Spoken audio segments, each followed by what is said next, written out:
Okay, what's up, everybody? Good morning. Welcome to a Tuesday edition of Morning Scone presented by Brock, the Baton Rouge Orthopedic Clinic, Parish Construction and Roofing. If you need an orthopedist, you call Brock. If you need a roof, you call the winner of the best roofing company, the best of Baton Rouge, Parish Construction and Roofing.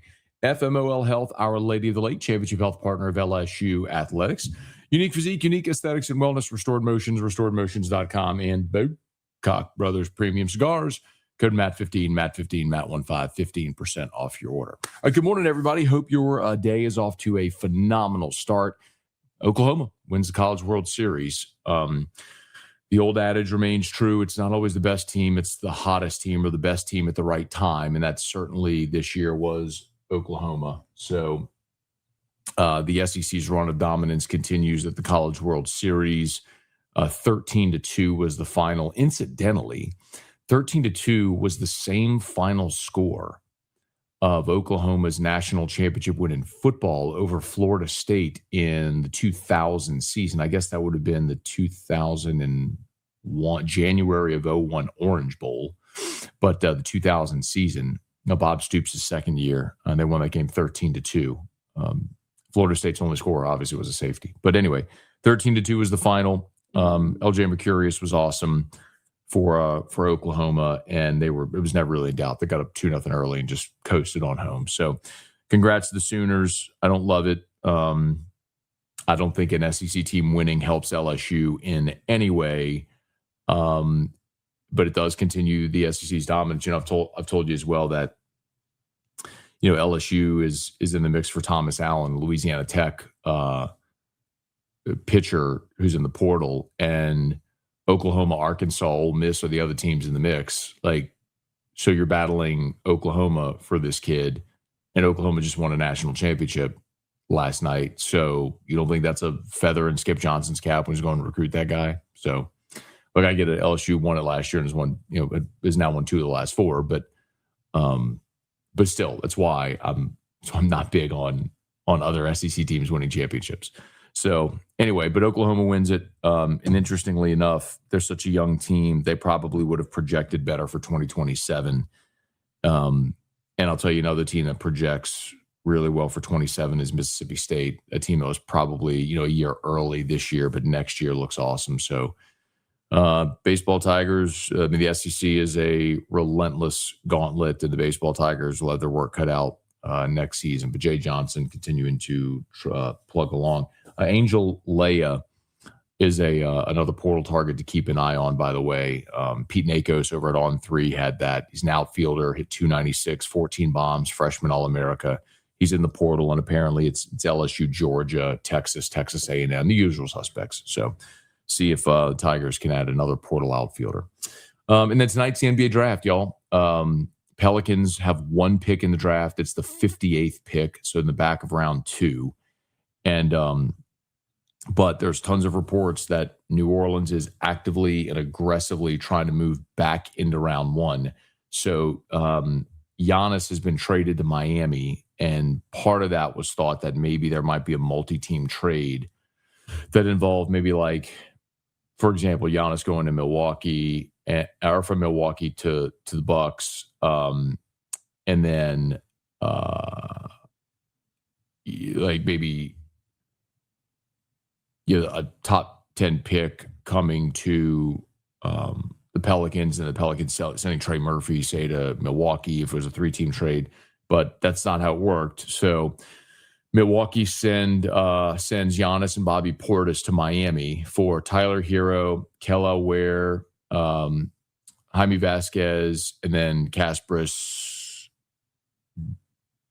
Giacosionis, I don't know the name, sorry. And then 3 first-round picks, a pick swap and a second-rounder. So Milwaukee wanted a king's ransom, and they got it. So anyway, so now you have Bam and Giannis in Miami. But for the Pelicans, they're looking at it going, all right, is there a path back into the top 10? They want to build with young talent. They gave up their pick in last year's trade to move from 23 to 13 to take Derek Queen. So can they be aggressive enough and get back in the top 10?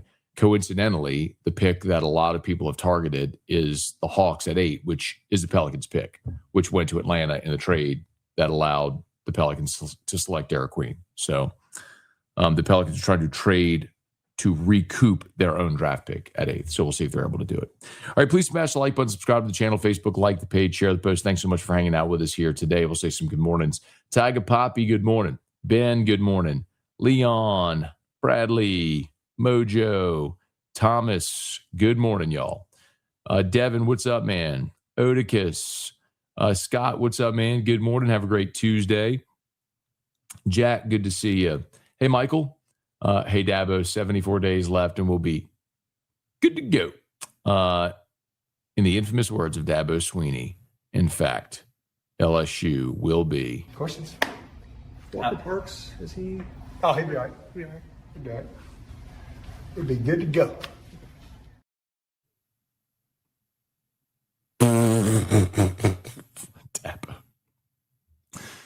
Captain Boudreaux, good morning. By any chance, did anyone see the LSU fan behind home play of any College World Series game? Who is the guy? So, Captain Boudreaux, you are maybe the 73rd person on the show to ask that question. As a matter of fact, someone here, I think Thomas knows who it was, but yes, I think everybody sees that guy behind home plate, and somebody did in fact mention his name. Hang on one second, Drew's backpacks beeping. Parish Construction and Roofing. At Parish, we got you covered. From the top of your roof, all the way down. Parish Construction and Roofing. Parish built. Parish built. Parish built. From your hometown. ParishBuilt.com.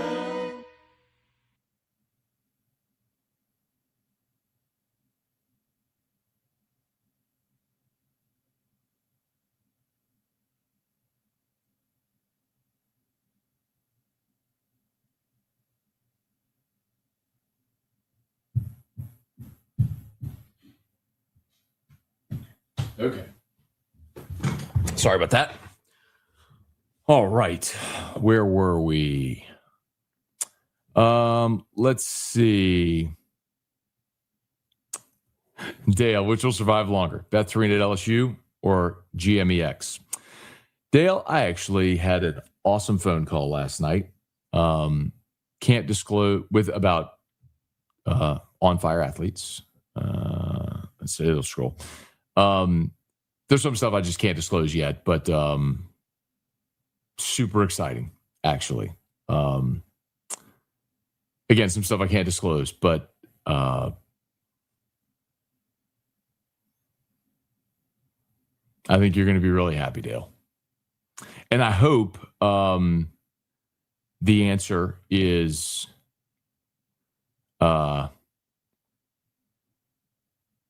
Gamecoin or On Fire Athletes, because I want that to last forever. And just biologically, Beth can't be the coach forever. Hey, David, good morning. Falcon with a hat, good morning. Blessings to you all. Thank you, man. Hey, Charles, good morning. Happy to be back. Watching a lot. Thank you, Charles. Glad to see you here, man. Have a great day. Thomas, there you go. RSP, Ed Sexton, there you go. That's the guy. Thank you, Dale. Yeah, I knew a few people knew. That's the guy. That's the LSU fan who's sitting behind home plate, Ed Sexton. I don't know who that is, though, but I've never met Ed. I'm not familiar with him, but yeah, a few people threw that out. Hey, Bubba, good morning. Adam, good morning. Have a great day. Congrats to the Sooners. Now to focus on football. Curious how Sooner football will be this year. They started so hot with John Mateer. Then Mateer, broke his thumb or had the broken bone in his hand or his thumb, whatever it was, and they were just never the same offensively, even after he returned. But defensively, they were such a good team last year. And you expect that, right, with Brent Venables and being there and being a defensive-minded coach. It'll be really fascinating to see them this year. And they got a brutal schedule. So 9th SEC game for everybody. How this shakes. This feels like the SEC is just going to be a war of attrition, and it's just the league cannibalizes itself. Hey, Bill, good morning. Do you think LSU will add some commitments from this past weekend? Well, they already added one. So Gary Burney Jr. is a wide receiver that they flipped from Houston. I'll tell you, man, had a conversation with a staff member yesterday, and they are super high on Burney. They think it's a guy like he's 6'3", 190, long. They love him. They love his length, his athleticism. They think it's a thing where he's just at Parkway up in North Louisiana and kind of just hidden away up there. And there's some better receivers in the state that sort of overshadowed him, Easton Royal, Braylon Calais. And so he's just kind of been off the radar. But that's a guy that I bet throughout his senior year probably elevates in the rankings and ends up a 4-star and a much higher ranked guy than he is right now, number 847 nationally or something like that. So we'll see if they're able to land others. You did have a couple of people on campus that were already commits. Calais, Peyton Houston, Ahmad Hudson. Those guys are already commits that were taking OVs this weekend. Hey, Michael, good morning. Do you have stats showing which segments days of AF are the most popular? Also, happy 3-year and 1 day of Tommy White's walk-off first week. Yeah, that was 3 years ago yesterday. So, Michael, the interesting thing about AFR, if you're talking about like terrestrial radio, right, on the FM dial, it used to be that the 5 o'clock hour is the most listened to hour in radio every day. Makes sense. Drive time, people driving home. So you'd save your best topic for 5 o'clock. Well, now you have our live radio audience is still our biggest audience by far, but people consume differently now because so many people watch on YouTube or listen to podcasts. When you think about it, if you're going to listen on demand, you don't start at the 5 o'clock hour. You start at the beginning of a show. So I'll lead the show at 3 with whatever is my best topic. And then maybe I might revisit that topic again later with a different angle to it or something like that, or maybe have a guest to talk about it. Or like at 5 o'clock, I'll tease, hey, if you missed it, LSU got a commitment from, like yesterday, for example, we led the show with the Gary Burney flip. So at 5, I probably said, hey, if you missed anything, AFR On Demand presented by Brett Golf, we opened the show today with my thoughts on Gary Burney, the receiver out of Parkway, flipping to LSU. So if you want my full thoughts on that and what a staff member said, highly recommend you go check it out. So go to just search on YouTube or podcasts AFR After Further Review On Demand, and you'll get the whole show. So that's kind of how it works now. Hey, Thomas, good morning. Michael, good morning. Ben, who do you think is LSU's best option for their third outfield position for next season? Well, right now it's William Patrick. But I'll tell you, Nathaniel Davis is a name to watch. He's from Orlando. He's an incoming freshman. You're going to have to sweat the draft, but they feel like there's a good chance he shows up on campus. And you could see something early in the season where Patrick and Davis are platooning, and then you see if one of those guys emerges. Now, if LSU gets Angel Lea from Oregon, then that's your third outfielder. It's Bino Waters, Jason Walks, and Angel Lea. And that would be, man, that would be something. Hey, Brett. Kelly, good morning. Adam, Miami Heat are going to be dangerous in the Eastern Conference. I feel like they always are. One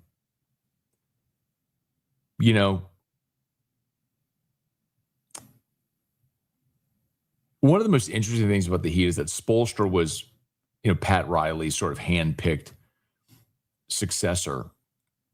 And, he sort of was gifted the LeBron, Wade, Bosch teams. But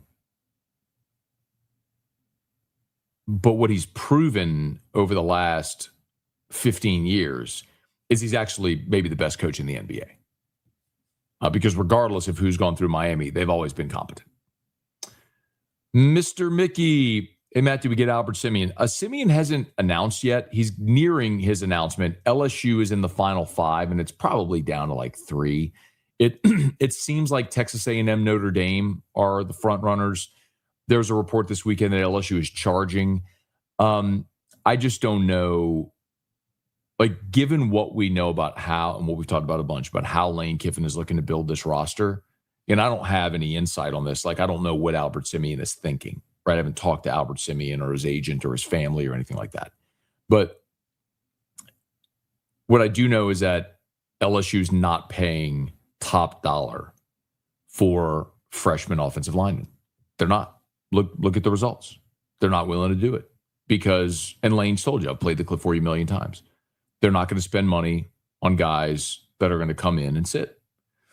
So they will pay for freshmen coming in if they're going to be immediate impact freshmen, like Easton Royal, Ahmad Hudson, KJ Green. Like those guys, they'll pay for those guys.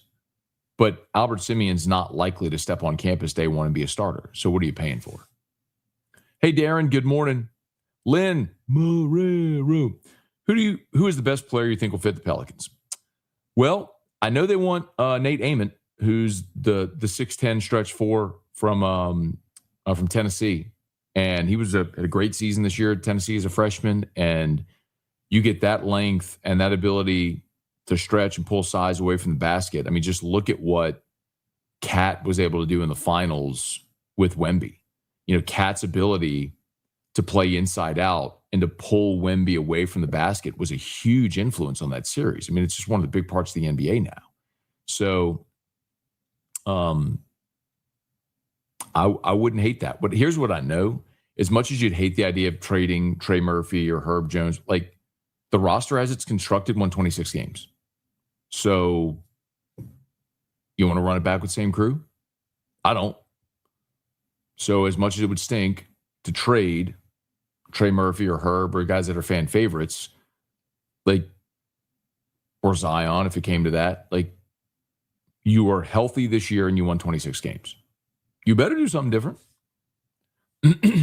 Hey, Brad, good morning. Do all your sponsorships renew every year or are they multi-year deals? It depends, Brad. So on Morning Scone, everything is a handshake deal.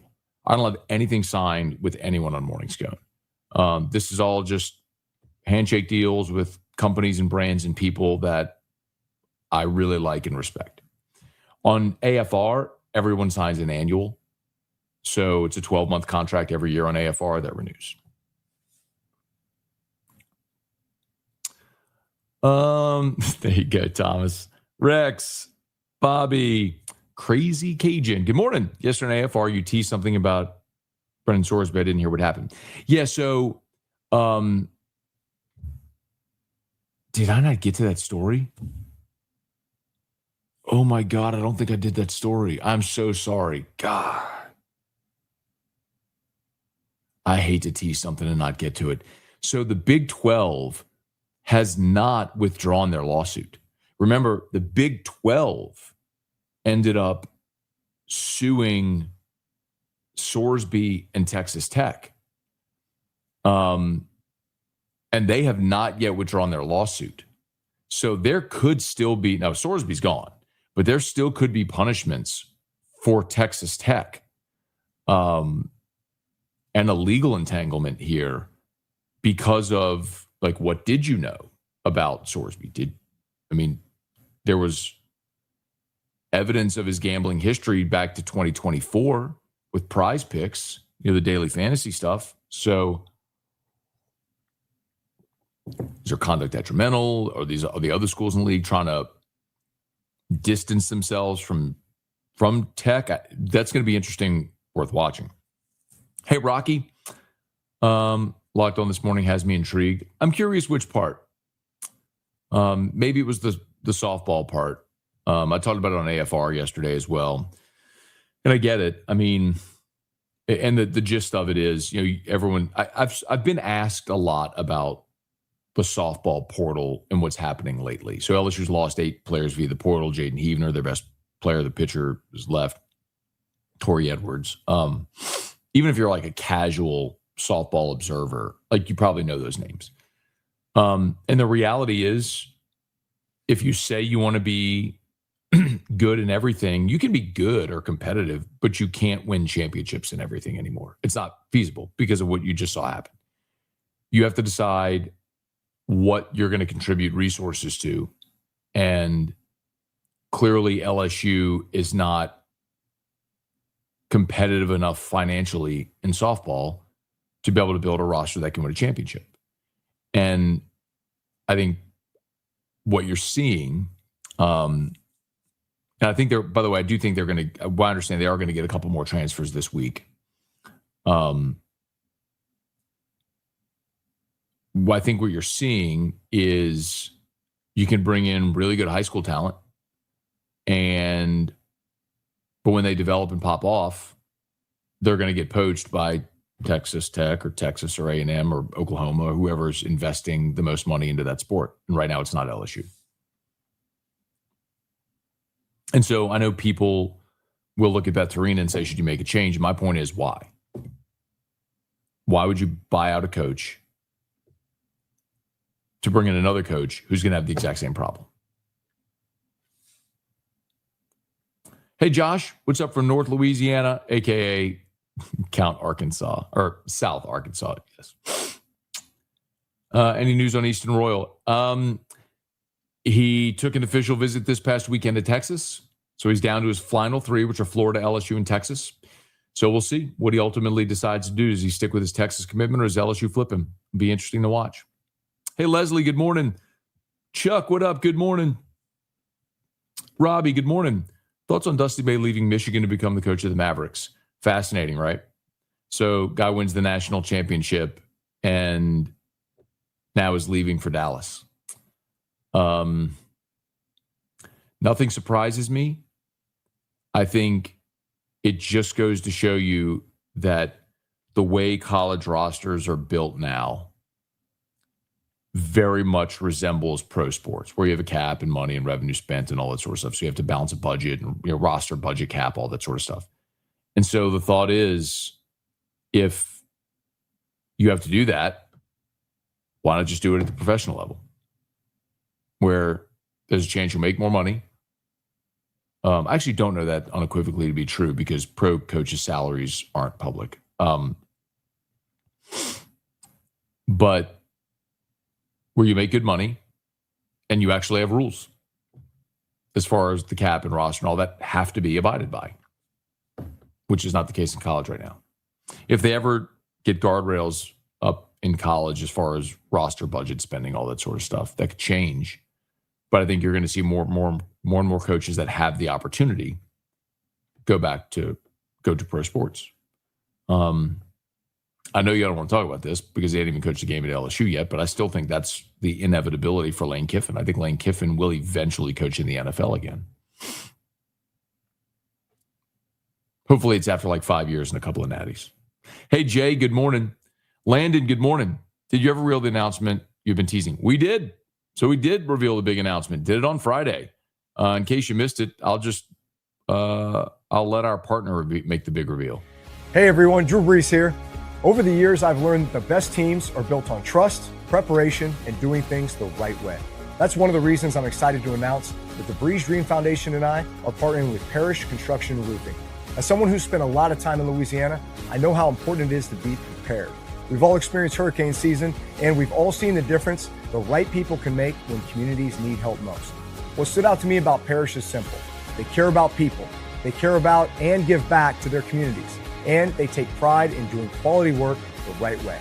Those are values that I believe in. I'm excited to be part of the team and look forward to helping Parrish continue serving and giving back to families and businesses across Louisiana and beyond.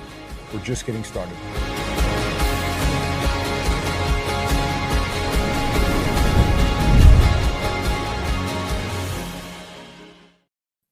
That's the big announcement. Drew Brees is our new partner at Parrish Construction Roofing. By the way, as always, remember, if you need North Peace, go to Brock. A couple things to remind you about. Brock Rock and Wine is coming up. Awesome event every year. It's South Stadium Club, Tiger Stadium, Saturday, August 1st, presented by Audi of Baton Rouge. Great night of food, wine, auction items, live music, and it's in South Stadium Club at Tiger Stadium. So highly recommend brortho.com to get tickets. We just mentioned Parrish.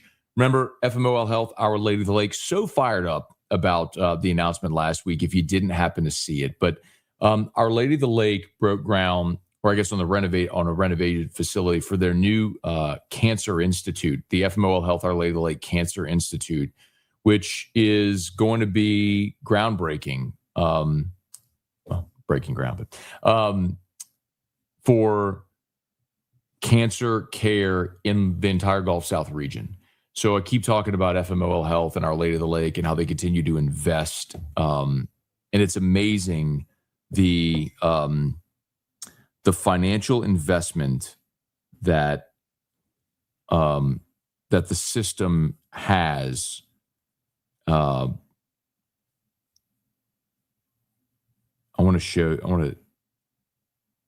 Incredible. $250 million in projects in the Baton Rouge area alone for the lake, and system-wide, that number is about $500 million. You talk about the investment that the lake is making into Baton Rouge, Louisiana, the entire system. It's amazing. They've been a great partner. They're great community partners. They're great LSU partners. So love telling you about our friends over at the lake.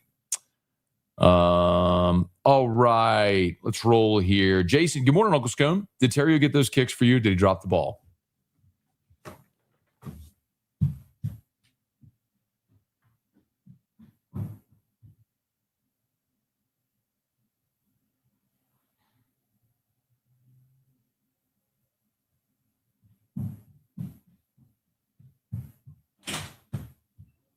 Y'all, I mean,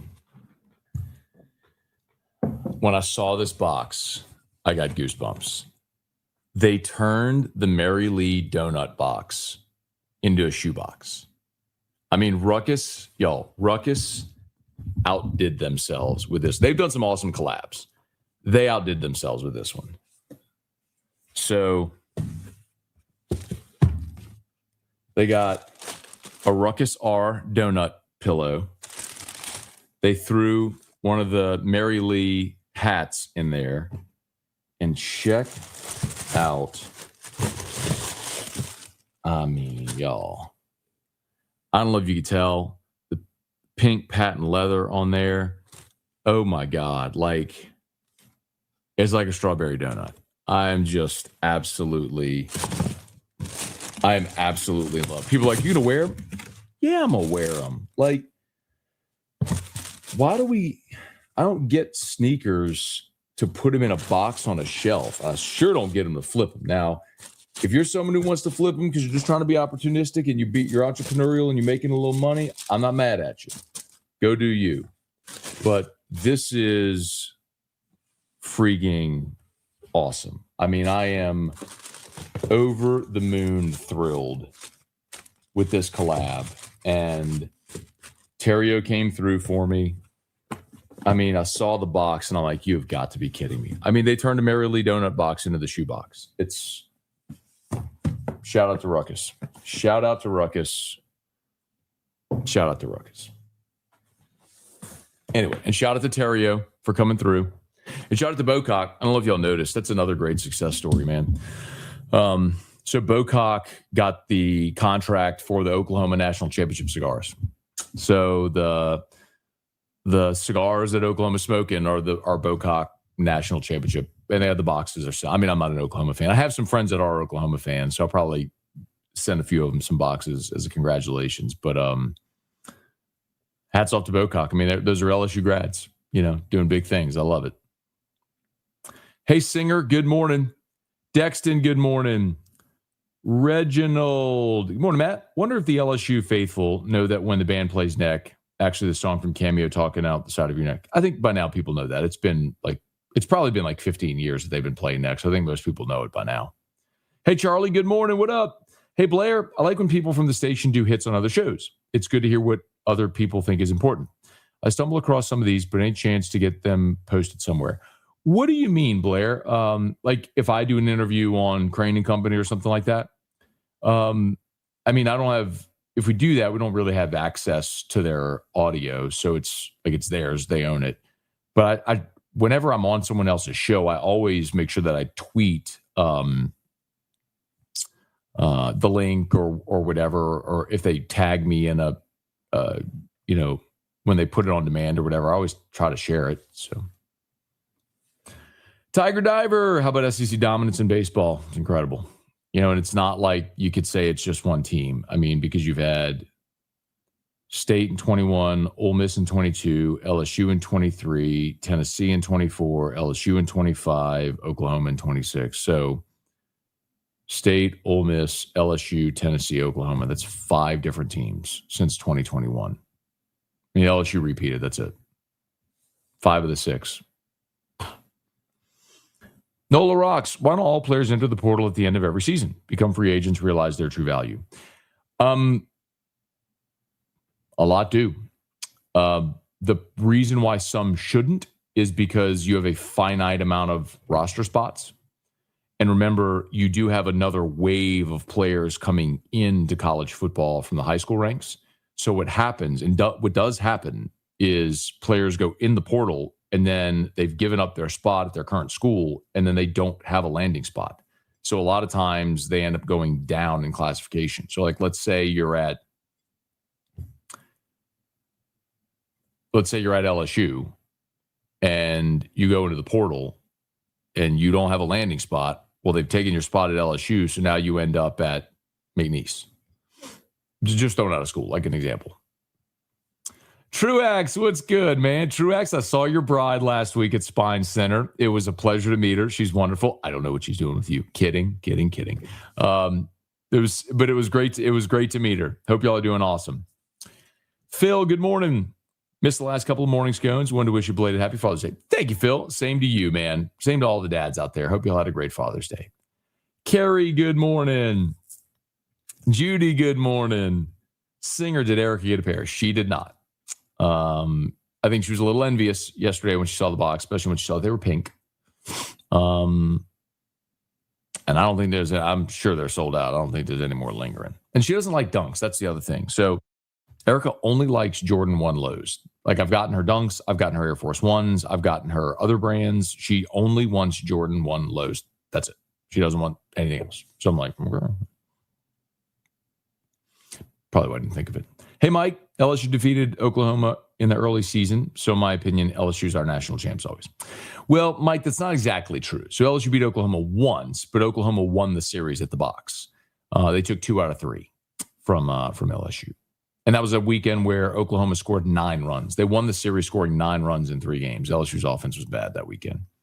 Hey, Robert, nice to hear comments about Jay Johnson rebuilding to get back again last night, saying nothing like that about the rest of the teams that have recently won. Clearly, all expect LSU back. Yeah, man. I mean, our expectation at LSU is just at such a different level than every other program. And I don't think anybody doubts or denies Jay.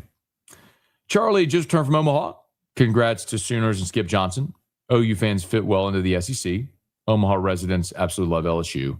I was wearing my LSU baseball gear. Many locals came up to me say they wish the Tigers were there. Charlie, that feels like a pretty regular occurrence, huh, man? I think the business owners there love when LSU shows up. Just look at the Rocco's Jello Shot Challenge or the relative lack of success therein of the Rocco's Jello Shot Challenge this year without LSU. And with Ole Miss making an early exit.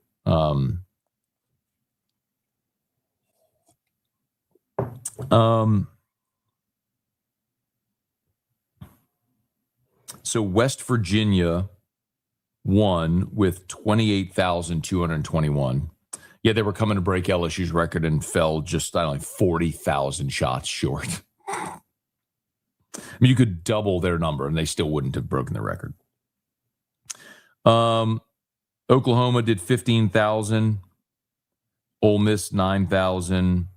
North Carolina, 9,000. Troy, 6,000. Georgia, 5,000. Texas and Bama, 3,700 each.